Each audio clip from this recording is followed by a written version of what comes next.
Hey y'all, Lord here.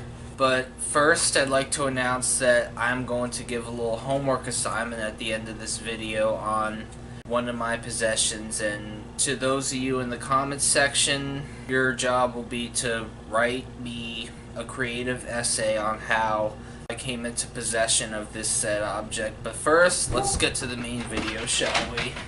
It has come to my attention that there is a movement of people on the internet who are claiming that they're boycotting the anime dubbing company Funimation, which is one of the largest anime dubbing firms in North America, over a feminist agenda allegedly being shoved down the viewers' throats and put into the English dub, whereas this alleged agenda was not in the original Japanese subtitled version.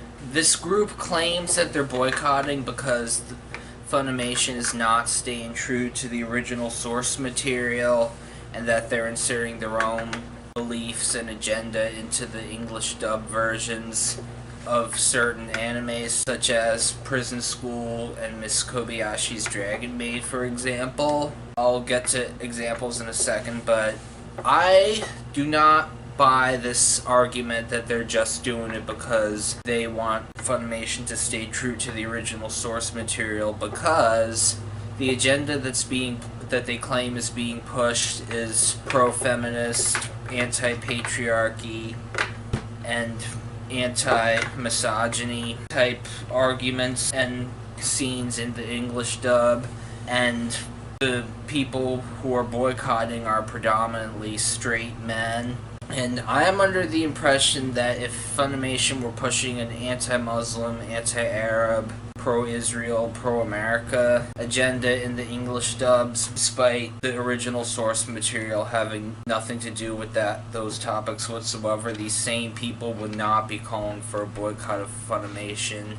But that's just my opinion. As for the scenes from Prison School and Miss Kobayashi's Dragon Maid, I'm going to cover that shortly, and why some people on the internet feel that this is pushing an agenda. So in the English dub of the anime Prison School in 2015, there was a scene where one of the characters in the English dub mentioned Gamergate, this online campaign of targeted harassment, abuse, death, and rape threats against female gamers and female journalists covering this abuse campaign 2014, when in the original Japanese version did not mention the event at all once. And then in the English dub of Miss Kobayashi's Dragon Maid, there are a few scenes where certain characters in the English dub say stuff that isn't in the original Japanese dub. Like in episode 1 of Miss Kobayashi's Dragon Maid in the English dub,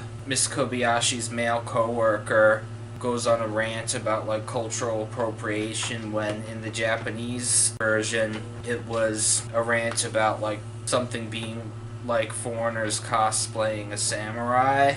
And the second instance in the English dub of Miss Kobayashi's Dragon Maid that there was something involving slut shaming in this second episode, whereas in the Japanese version that dialogue didn't occur at all. And then in later on in another episode, the character Lukua, who's very voluptuous with huge boobs, small waist, butt, thighs, is complaining about being forced to put on a thick sweatshirt, and she says it's the patriarchy, whereas in the Japanese version she didn't say that at all, or not exactly those words. Well, I do think that Funimation should stay true to the source material. I don't necessarily disagree with the agenda that they're supposedly promoting in the English dubs, but I am not buying the whole boycott Funimation movement, as it's mostly straight guys who are affiliated with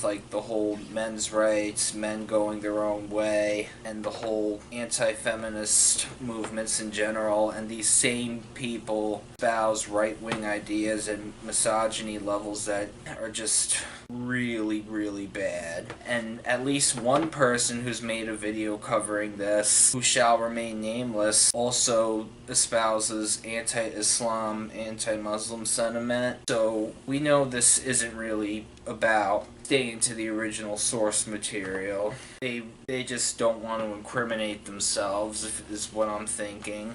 But let me be clear, I'm not endorsing Funimation's supposed agenda being shoved in the English dubs, and I'm neither endorsing it nor saying I disagree with it completely. I just think that they should stay true to the original source, but at the same, as much as they can, but at the same time, I think the whole Boycott Funimation fad on YouTube is complete and utter bullshit. Especially because there's like another anime, I forgot what it was called, with this teacher and these high schoolers and they're talking, and the girl's complaining, how can you make us read this shit? It's misogynistic and for like perverts, etc., etc., and like male classmates defending them, and the teacher defends the book and like saying that like you millennials and SJWs win again. And whereas this exchange didn't really occur in the Japanese version. I'm going to say this one more time. I'm not necessarily opposing or endorsing the supposed agenda. I am for Funimation staying true to the original source material as much as possible, but I think that the whole boycott Funimation is bullshit, and I'm not buying the whole we're boycotting because we want them to stay true to the source material, not the agenda, because of who's a part of it. But enough with that for now. For those of you in my comments section, I got a homework assignment for you. So, for your first homework assignment, folks in the comments section, I would like you to write me an essay about this here alligator head. Check this bad boy out. So I want you to write me an essay explaining how this thing came into my possession. What do you think that skater head symbolizes? What it makes you feel when you see it, and you can come up with whatever kind of story you want as to how it came into my possession. Be creative. This isn't a thesis for a doctorate. This is for you to write yourself. Come up with a little story on how I came into possession of this thing. This is a real alligator head, by the way. Feel free to write me a little story. Once I see what you've written me, I will grade your essays and give a shout out to whoever got the best grade. And I don't have much else to say. Well, that is it for today, folks. Ja Lord here. Hope to have some more videos out next week. Hopefully next week I'll get to see The Nun and do my review video for it. Don't know what else I'm going to review just yet. If you have any suggestions, let me know in the comments below. And that's it for today, folks. Peace.